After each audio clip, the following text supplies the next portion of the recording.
എല്ലാ സുഹൃത്തുക്കൾക്കും life vision top സ്റ്റാറിലേക്ക് സ്വാഗതം ചെയ്യുന്നു. ഞാൻ GK തുമ്പക്കാരൻ.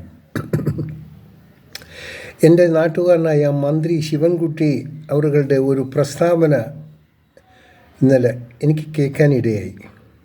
ദുഃഖകരം തോന്നുന്നു, വളരെ ദുഃഖകരമായാണ് എനിക്ക് തോന്നുന്നത്. അതും ഈ പ്രസ്താവന ശരിക്കും താങ്കളെക്കൊണ്ട് തന്നെ നടത്താൻ പലരും ഇഷ്ടപ്പെട്ടിരിക്കുക, അല്ലെങ്കിൽ പ്രചോദനം തന്നിരിക്കാം. പക്ഷെ അവിടെ ഒരു തെറ്റ് പറ്റിപ്പോയി.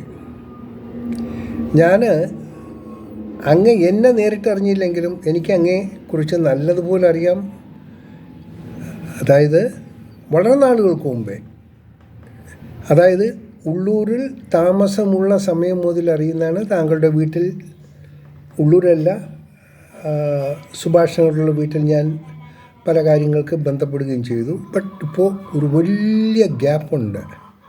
പക്ഷേ ചില സമയങ്ങളിൽ താങ്കളെക്കുറിച്ച് മറ്റുള്ളവർ നടത്തുന്ന പ്രസ്താവനകൾ കേൾക്കുമ്പോൾ വളരെ ദുഃഖം തോന്നുന്നു.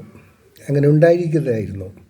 ഞാനിപ്പോൾ ഈ വീഡിയോ ചെയ്യുന്നതിൻ്റെ പ്രധാന കാരണം, ആശാ വർക്കേഴ്സ് അവരുടെ സമരത്തിൻ്റെ ഭാഗമായി ഇന്നലെ അവരുടെ മുടി മുറിച്ച് പ്രതിഷേധം രേഖപ്പെടുത്തി.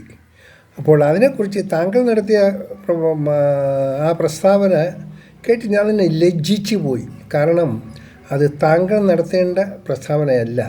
അതിൽ താങ്കൾ പറഞ്ഞത് കേന്ദ്രമന്ത്രിമാർ കേരളത്തിലുണ്ടല്ലോ, അവരുടെ കൂടി ആ മുടി അങ്ങോട്ട് അയച്ചു കൊടുക്കാൻ. അതിന് ശരിക്ക് ബഹുമാനമുള്ള മന്ത്രിയോട് ചോദിക്കുകയാണ്, ആ മുടി കൊണ്ട് പോകേണ്ടത് യഥാർത്ഥത്തിൽ ഏത് മന്ത്രിയാണെന്ന് അങ്ങക്ക് നല്ലതുപോലെ അറിയാം. പക്ഷെ അങ്ങനെ നെഞ്ചും വിരിച്ച് തുറന്നു പറയണമായിരുന്നു. അത് പാർട്ടിക്കാരുടെ ബാനറിലുള്ള മന്ത്രിയായതുകൊണ്ട് അത് പറയരുതില്ലായിരുന്നു. മന്ത്രി ഒന്നിക്കൊക്കെ പോയതാണ്. അത് ഇപ്പം സമരത്തിനെ പറ്റി ഡിസ്കഷൻ ചെയ്യാൻ പോകണമെന്ന് അത്താഴം ഉണ്ടും കഴിഞ്ഞിട്ട് തിരിച്ചു വന്ന മന്ത്രിയുടെ കഥയും അറിയുമല്ലോ. ഇതൊക്കെ അറിഞ്ഞുകൊണ്ടാണ് താങ്കൾ ഇങ്ങനൊരു പ്രസ്താവന നടത്തിയത്. തീർച്ചയായിട്ടും നിങ്ങൾ കേരളത്തിൻ്റെ മന്ത്രിയാണെങ്കിലും ട്രിവാൻഡ്രംകാർക്ക് മതിപ്പുള്ളൊരു മന്ത്രിയാണ്. അതുകൊണ്ട് ഈ പ്രസ്താവനകൾ ഇറക്കുമ്പോൾ നാട്ടുകാരെ പോലും ലജ്ജിപ്പിക്കുന്ന തരത്തിലുള്ള പ്രസ്താവനകൾ ഇറക്കാതിരിക്കുക. പിന്നെ അവരുടെ ആനുകൂല്യം എല്ലാത്തിനും വേണ്ടി അവർ സമരം ചെയ്യുന്നു, അത് അവരുടെ റൈറ്റ്സാണ്. അതിന് ഒരു പരിഹാസമായി നടത്തുക എന്ന് വെച്ച് കഴിഞ്ഞാൽ മൂല്യമില്ലാത്ത ആരോഗ്യർക്കുണ്ട്. ഇപ്പോൾ ഒരു ആരോഗ്യമന്ത്രി എന്നൊരു ആളുണ്ടല്ലോ, അവർ അർഹിക്കാത്ത ഒരു ടേബിളിലാണ് അവർ കയറിയിരിക്കുന്നത്. അപ്പോൾ പല പിച്ചും ഭ്രാന്തും പറയും. അവരുടെ പ്രസ്താവനകളെ ആൾക്കാർ എന്ത് വില കൊടുക്കുന്നതെന്ന് എല്ലാവർക്കും അറിയാം.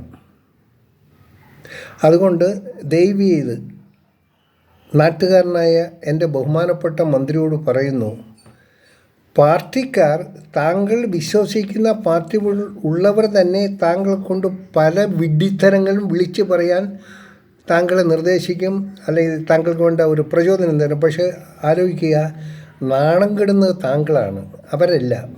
അവർ കുട്ടപ്പന്മാർ മാറി അങ്ങ് നിന്ന് നിങ്ങളെ മറ്റുള്ളവർ കളിയാക്കി കൊഞ്ഞനം കുത്തുമ്പോൾ അത് കണ്ട് ആസ്വദിക്കുന്നവരാണ് താങ്കൾ വിശ്വസിക്കുന്ന പാർട്ടിയിലുള്ള ഏതാണ്ട് ഒട്ടനവധി പേർ.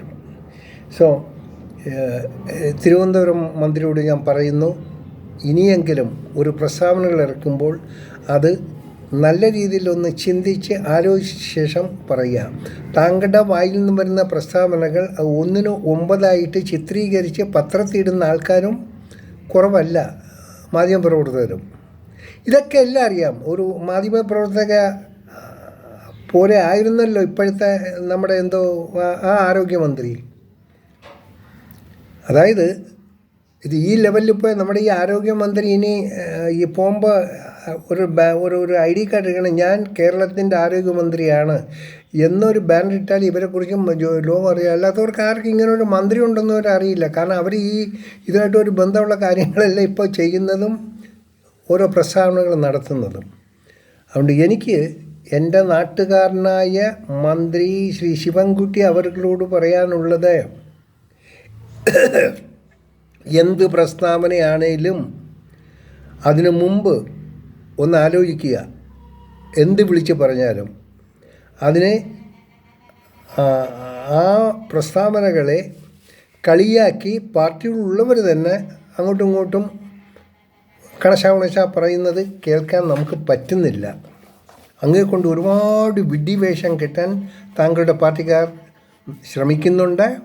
ഇനിയെങ്കിലും അതങ്ങോട്ട് നിർത്തിയാലും ദയവേത് നിങ്ങളെന്ത് നടത്തിയാലും നിങ്ങളുണ്ട് നല്ലതും ചെയ്തതിൻ്റെ അതിൻ്റെ ഏറ്റുവാങ്ങേണ്ടത് നിങ്ങളുടെ നാട്ടുകാർ, ഞാനടക്കമുള്ള നിങ്ങളുടെ നാട്ടുകാരാണ്. അതുകൊണ്ട് വീണ്ടും പറയുക, സമരം നടത്തുന്നവരെ ഇങ്ങനെ കളിയാക്കാതിരിക്കാൻ ശ്രമിക്കുക. അതായത് വ്യക്തിത്വം ഇല്ലാത്ത ആൾക്കാർ മാത്രമാണ് ഈ ആശാ വർക്കർമാരെ പറ്റി കളിയാക്കി ഇപ്പോൾ കാര്യങ്ങൾ ശരിയാക്കാമെന്ന് പറഞ്ഞ് ആ പാവം പിടിച്ചവരുടെ പേരിൽ പോയി അത്താഴ ഊണ് നടത്താനും വേണ്ടിയൊക്കെ അങ്ങോട്ടും ഇങ്ങോട്ടും ഫ്ലൈറ്റിൽ പോയും വരികയും ചെയ്യുന്നത്. അതുകൊണ്ട് ഇത് ഒരു ഈ കാണുന്ന പ്രസ്താവനകൾ ആരും മുഖവിലക്കെടുക്കില്ല. ആശാക്കാർ അവരുടെ സമരം നടത്തട്ടെ. അത് സമരത്തിൻ്റെ ഗതി എന്താണെന്ന് ആർക്കും തീർത്തു പറയാൻ പറ്റിയില്ല. സമരത്തിൽ അവരെ തോൽപ്പിക്കുക എന്ന് പറഞ്ഞാൽ പാവം പിടിച്ച സ്ത്രീകളെ തോൽപ്പിക്കാൻ വേണ്ടി ഈ മന്ത്രി വേഷവും കെട്ടിയൊക്കെ നടക്കുന്ന അവരോട് സഹതാപമേ ഉള്ളൂ, മറ്റൊന്നുമില്ല. ഈ ഒരു വീഡിയോ ഇങ്ങനെ ചെയ്യേണ്ടി വന്ന എൻ്റെ നാട്ടുകാരൻ മന്ത്രിയെക്കുറിച്ച് മെയിനായിട്ട് എയിം ചെയ്ത് ഒരു പ്രസ്താവന നടത്തേണ്ടി വന്നതിൽ ഞാൻ അതിയായി ഖേദിക്കുന്നു. ഇനി അങ്ങനെ ഒരു ഖേദം വീണ്ടും പ്രകടിപ്പിക്കുന്ന രീതിയിലുള്ള ഒരു പ്രസ്താവനകൾ അങ്ങ് ഇറക്കാതിരുന്നാലും. കാണാം കേൾക്കാം വീണ്ടും അടുത്ത വീഡിയോയിലൂടെ. Thank you.